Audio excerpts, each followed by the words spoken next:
নমস্কাৰ বন্ধু বান্ধৱীসকল, আশা কৰিছোঁ আপোনালোক সকলো ভালে আছে। আপোনালোক সকলোকে দা ডেইলিলৈ স্বাগতম জনাইছোঁ।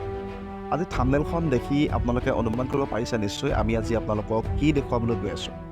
হয় বন্ধুসকল, আপোনালোকে এইকেইদিন গম পাইছে যে সামাজিক মাধ্যমত আটাইতকৈ চৰ্চিত বিষয় এটা হৈছে পৰ্ণ ভিডিঅ'।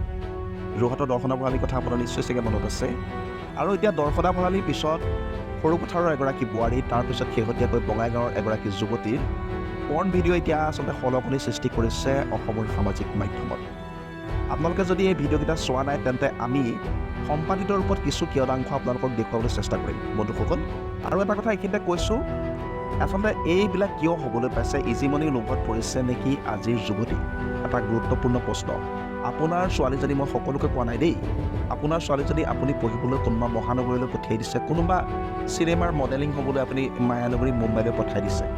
তাৰপিছত আপুনি খবৰ ৰাখিছেনে ছোৱালীজনী কেনেকৈ চলিছে, কি কৰিছে? আপুনি গম নোপোৱাকৈ আপোনাৰ ছোৱালীজনীয়ে কিজানি এনেধৰণৰ কাম কৰি আছে।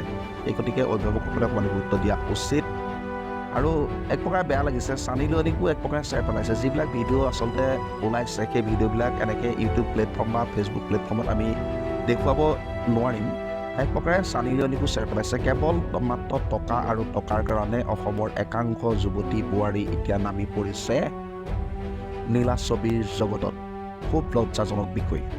আৰু বাকী কথাটো মই নক'লোৱে, বাকী আপোনাৰ ছেক্স ৰেকেটৰ কথা নক'লোৱে। বিভিন্ন প্ৰান্তত মহানগৰীতে হওক, অকল মহানগৰী বুলি ক'লে ভুল হ'ব আচলতে, এতিয়া প্ৰায়বিলাক চহৰতে দেহ ব্যৱসায়ীটো একদম সাধাৰণ হৈ পৰিছে।